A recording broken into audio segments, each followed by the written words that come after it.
अच्छा बेटा, हम लोग अभी पेपर अपना अटेम्प्ट कर रहे हैं। मई जून 2023 पेपर 41, पेपर 4 वेरिएंट 1। अच्छा देखो, आप लोगों के पास आपके पास पेपर्स, आपके पेन, नोटबुक वगैरह सारी चीजें होनी चाहिए, क्योंकि मैं यहाँ पे आंसर्स बैठ के नहीं लिखूंगा, ना मैं मार्किंग स्कीम लिखूंगा बैठ के, मैं सिर्फ पॉइंटर्स डिस्कस करूंगा। और आप लोग अभी बच्चे नहीं हो, तो अब मैं आप लोगों को स्पून फीड नहीं करूंगा आपसे, और आप लोगों ने खुद सारे आंसर्स लिखने हैं अपने पास, ठीक है। चलो, पहले आ जाएं डेटा रिस्पॉन्स के ऊपर। क्या कह रही है? कहता है भाई, competition, monopoly and the market. ठीक है। Firms are sometimes thought of as machines. Input go in, products come out. ठीक है। However, it matters how powerful these firms are allowed to become. कहता है कि यार, हम लोग जो दुकानें हैं, दुकानों को एज इस तरह समझ लो कि जैसे हम लोग एक मशीन की बात कर रहे हैं। इनपुट आता है, आउटपुट बन के बाहर निकलता है। बट ये डिपेंड करता है कि एक दुकान, एक फर्म कितनी ज्यादा पावरफुल है, यानी कि कितनी ज्यादा उसके पास मोनोपोली पावर। ठीक है। फिर यहाँ पे स्टार्ट होता है कंपटीशन लॉ। अब कंपटीशन लॉ क्या बोलता है? The law that governs how firms compete in the market, how they may exert their power, and how and when they may join forces। कहता है वो किस तरीके से मार्केट में compete करे, किस तरह अपनी पावर को दिखाए, और किस तरह वो फोर्सेस को ज्वाइन करे। Has not prevented high concentration ratios in many industries. कहता है कि यार, कंपटीशन लॉ की वजह से हमारे बहुत सी इंडस्ट्रीज के अंदर कॉन्सेंट्रेशन रेशियो को वो प्रिवेंट नहीं कर। कंपटीशन लॉ तो बना कि वो, लेकिन वो कॉन्सेंट्रेशन रेशियो को जो है वो प्रिवेंट नहीं कर। What is concentration ratio? बेटा, कॉन्सेंट्रेशन रेशियो के बारे में हमने ओलिगोपोली मार्केट में पढ़ा था। हमने कॉन्सेंट्रेशन रेशियो के बारे में ओलिगोपोली मार्केट में पढ़ा था। What is concentration ratio?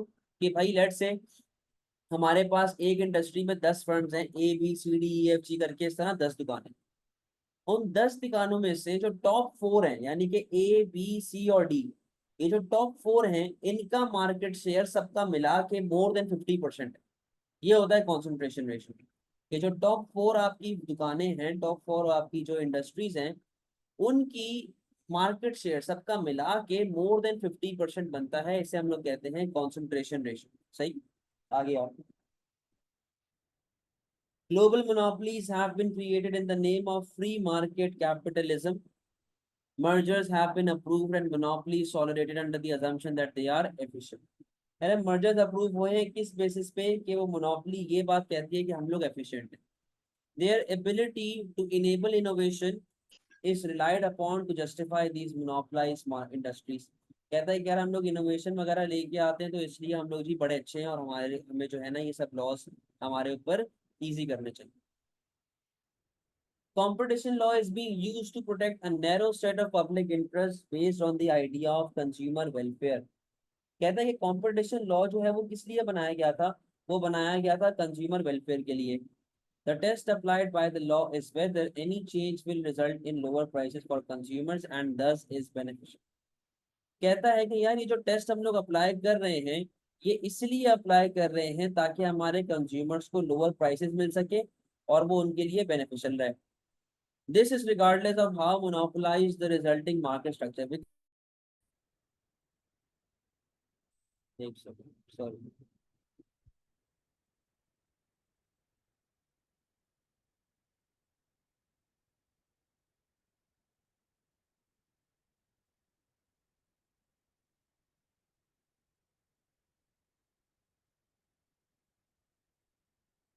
Ji.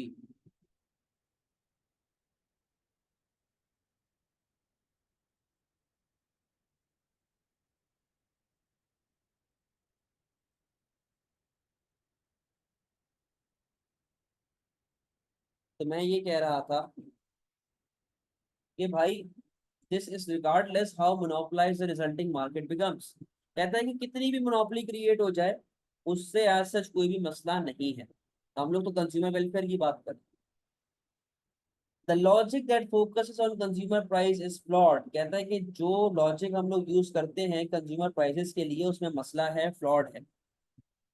This can be seen in the impacts of firms on the environment. कहता है कि हम लोग दुकानों के हिसाब से एनवायरनमेंट पे जो इम्पैक्ट आ रहा है उसको देख के हम लोग ये बात कर रहे हैं। Prices do not capture the negative externalities of production for which neither the producer nor the consumer page. कहता है प्राइसेस जब होती है ना, जब प्राइसेस के ऊपर अफेक्ट आता है, वो नेगेटिव एक्सटर्नैलिटीज को कंसिडर नहीं करता, क्योंकि ना उसके लिए कंज्यूमर पे कर रहा है और ना ही उसके लिए प्रोड्यूसर पे कर रहा है। यानी कि मैं यहाँ पे लिंक कर सकता हूँ एक्सटर्नल कॉस्ट को। आगे, low consumer prices are not an adequate indicator for consumer welfare. कहता है कि अगर प्राइसेस कम है तो ये आपके बेटा कंज्यूमर वेलफेयर के लिए एक एडिक्वेट इंडिकेटर नहीं है।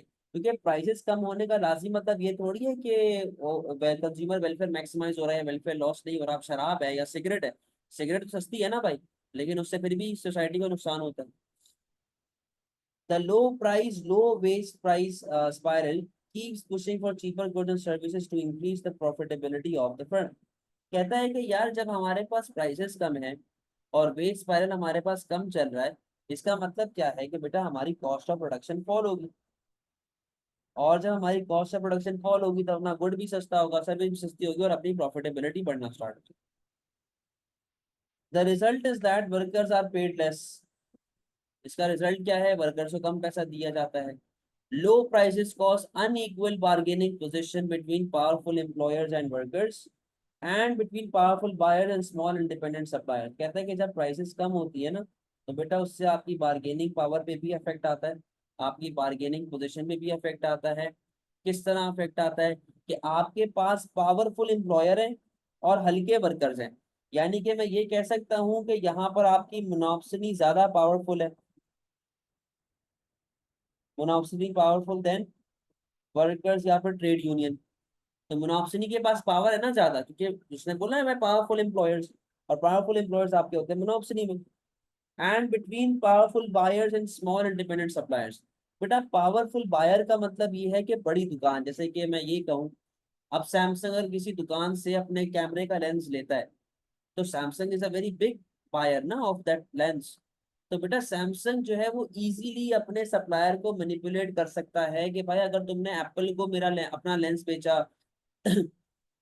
या तुमने वावे को अपना लेंस बेचा, तो मैं तुमसे सामान लेना छोड़ दूंगा। तो बेटा यहाँ पर पावरफुल बायर आ गया और स्मॉल इंडिपेंडेंट सप्लायर आ गया। इसकी वजह से एक और रीजन है कि आपके पास यहाँ पे क्या आ रहा है, मार्केट फेलियर आ गया। Regulation has a role to play in protecting consumers from the worst abuses of market power by firms। कहता है कि जब हम लोग रेगुलेशन लगाते हैं तो उनको एक रोल प्ले करना पड़ता है कंज्यूमर्स को प्रोटेक्ट करने के लिए वर्स्ट अब्यूज ऑफ मार्केट की वजह से, इस तरीके से। There needs, however, to be new competition law that promotes the free market rather than the desire of the monopoly firms। कहता है कि यार एक ऐसा हमारे पास होना चाहिए फ्री मार्केट, जो कि कंपटीशन लॉ होना चाहिए जो फ्री मार्केट की तरफ जाए, मोनोपोली को ज्यादा बेनिफिट ना दे। It needs to consider the balance of power between public sector and private enterprise. कहता है कि यार हमें एक बैलेंस ऑफ पावर रखनी है between public sector and private enterprise. यानी कि ये किस तरफ जा रहा है, ये मिक्स्ड इकोनॉमी की तरफ जा रहा है। ठीक है, आप आने से अच्छा, जब गंदगी कर लोगे तो आपका पेपर कुछ यूं दिखना चाहिए। आ जाए क्वेश्चंस के ऊपर। The article refers to concentration ratio। Explain what is meant by concentration ratio and how it is calculated। बेटा concentration ratio मैंने आपको बता दिया, when large four firms, when big four firms या फिर four large firms have a market share, accumulated market share of more than 50%। जब बड़ी आपकी चार दुकानों का market share, accumulated market share is more than 50%, उससे हम लोग क्या कहते हैं बेटा, उससे हम लोग कहते हैं concentration ratio। ठीक है, अब सवाल ये कि सर ये कैलकुलेट कैसे होता है भाई, बड़ा इजी है। अब यहाँ पे आओ। अच्छा, अब ये भी बताना है कि अगर हाई कंसंट्रेशन रेशियो इसका मतलब है कंपटीशन कम है, लो कंसंट्रेशन रेशियो है इसका मतलब है कि कंपटीशन ज्यादा है। सर इसको हम लोग फॉर्मूले के हिसाब से कैसे करें भाई? देखो मार्केट शेयर का फॉर्मूला क्या होता है, market share is equal to sale of industry, sale of business sorry, divided by sale of industry multiply by 100, यही होता है। अब अगर मैं इसको कॉन्सेंट्रेशन रेशियो के हिसाब से बताऊं, मैंने क्या बोला था कि चार जो आपकी बड़ी फर्म्स होती हैं या तीन आपकी बड़ी फर्म्स हैं या जो भी है, एटलीस्ट 3 to 4 तो होना। तो फिर वो जब हम लोग डिवाइड करते हैं, वो जो हमारे पास बिग 4 फर्म्स आती हैं, बिग 3 फर्म्स आती हैं, उनका मार्केट शेयर 50% से ज्यादा होना चाहिए।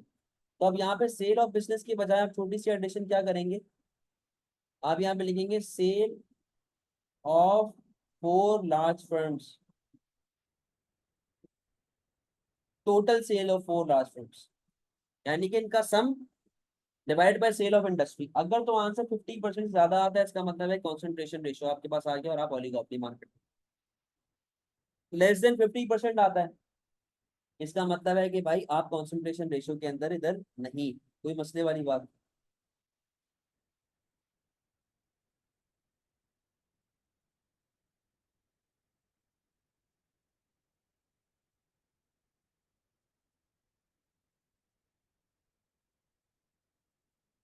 Part B, explain with an example market share of the 4 big firm divided by market share of the every business in the industry. भी कर सकते हैं एवरी बिजनेस, हाँ यार, इंडस्ट्री लिख दो ना सीधा सीधा, सेल ऑफ इंडस्ट्री लिख दो सीधा सीधा, कॉम्प्लिकेट क्यों कर रहे हो। Explain with an example whether the article is correct in saying that neither the producer nor the consumer pays for negative externality। बेटा वो पार्ट आपका ये रहा, ना ही कंज्यूमर पे करता है नेगेटिव एक्सटर्नैलिटी के लिए, ना ही प्रोड्यूसर पे कर रहा है। तो बेटा पहले तो आपको डिफाइन करना है कि what external cost is, what negative externality is. तो आपने ये चीजें पहले डिफाइन की। अच्छा अब देखो, जो नेगेटिव एक्सटर्नैलिटी है it is paid by a third party. अब मैं अगर ड्रिंक करके ड्राइव कर रहा हूँ और मैंने एक बंदे को उड़ा दिया, तो भाई उसका खर्चा, उसका हर्जाना किसने पे किया, उस बंदे ने जिस बेचारे को मैंने गाड़ी ठोकी है। ठीक है, तो वो बंदा ही पे करेगा ना। तो आप ये बात बोलेंगे कि यार डायरेक्टली कभी भी प्रोड्यूसर और कंज्यूमर पे नहीं करते नेगेटिव एक्सटर्नैलिटीज के लिए, डायरेक्टली कभी भी प्रोड्यूसर और कंज्यूमर पे नहीं करता नेगेटिव एक्सटर्नैलिटी के लिए। हमेशा हमेशा एक थर्ड पार्टी बंदा पे कर रहा होता है जिसका कोई डायरेक्ट लिंक नहीं होता with the consumption of that particular good और सर्विस। समझ गए बात को। Part C, apart from negative externalities describe two reasons why the article says increased concentration in an industry may not improve consumer welfare। बेटा दो reason हमने ये पढ़े हुए, क्या क्या, unequal bargaining position between powerful employers and workers and between powerful buyers and small independent suppliers। ठीक है, तो बेटा यहाँ पे मैंने लिखा हुआ है कि यहाँ पे भी अपने पास मार्केट फेलियर होता है अपने पास, सही। तो अब देखो मेरी बात सुनो, पहले बात करते हैं इस, जब बेटा वर्कर्स के पास बार्गेनिंग पावर लो है और आपके जो क्या कहते हैं एम्प्लॉयर्स हैं, एम्प्लॉयर्स के पास बार्गेनिंग पावर ज्यादा है। इसका मतलब क्या है कि एम्प्लॉयर लोग वर्कर्स को कम वेजेस पे हायर कर सकते हैं, और जब हमारे एम्प्लॉयर लोग वर्कर्स को कम वेजेस पे हायर करेंगे, इसका मतलब सिंपली ये है कि यार वहां पर भी उनकी कॉस्ट वगैरह तो कम होगी बट वर्कर्स का स्टैंडर्ड ऑफ लिविंग गिर जाएगा। समझे बात को। तो monopsony is more powerful than workers at the moment, क्योंकि मोनोप्सनी है ना, वो हाईएस्ट बायर ऑफ वर्कर है। समझे बात को। तो इस तरह वो वर्कर्स को एक्सप्लॉइट कर रहा है। दूसरी बात ये रही कि यार जब लार्ज फर्म जो है वो स्मॉल इंडिपेंडेंट सप्लायर का बेड़ा गर्क कर रही है, तो आप इसके अंदर ये बात बोले कि यार फिर वो निगोशिएशन सही तरीके से नहीं हो पाएगी, टर्म्स एंड कंडीशन सही तरह मीट नहीं हो पाएगी। जो हमारा पावरफुल बायर है वो कम पैसे देगा, स्मॉल सप्लायर बेचारा कम पैसे लेगा। तो इससे भी तो स्मॉल सप्लायर को नुकसान है ना, और जब वो नुकसान पे बैठेगा तो वो काम सही से नहीं कर पाएगा, प्रॉफिट सही से नहीं कमा पाएगा, अपने खर्चे सही तरह नहीं निकाल पाएगा। तो ये भी आपके पास एक इंडिकेशन है मार्केट फेलियर। समझ में आती है बात, क्लियर है।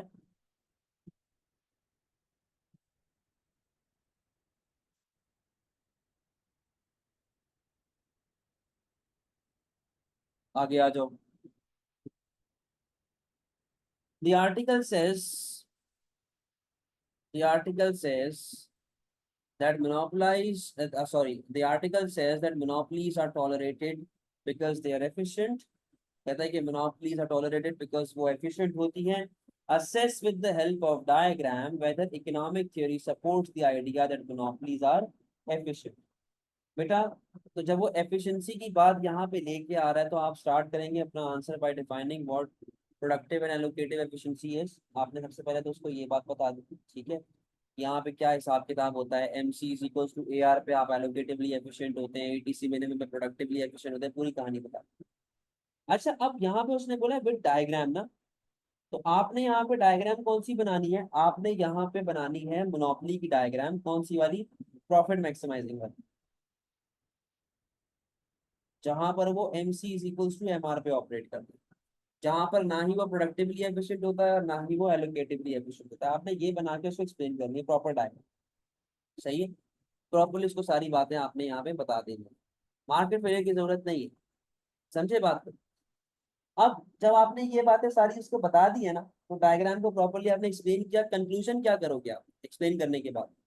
कंक्लूजन आप ये बोलेंगे कि यार जनरली अगर देखा जाए तो मोनोपोली कभी भी एफिशिएंट नहीं होती, क्योंकि वो कभी भी अपने गिवन पॉइंट्स पे ऑपरेट नहीं करती. But depending upon different profitability objectives, अगर कंपटीशन बढ़ता है तो मोनोपोली हैज दिस क्या बोलते हैं, monopoly has the capacity to reduce its price level, और वो अपना ऑब्जेक्टिव चेंज कर सकती है from profit maximising to productive efficiency. और जब भी गवर्नमेंट ओन मोनोपोली होती है तो वो एलोकेटिव एफिशिएंसी की तरफ जा सकता है. ज्यादा लंबी बात नहीं करनी पब्लिक मोनोपोली पे, सिंपल कंक्लूजन में आपने बात करनी है. समझ गए बात को?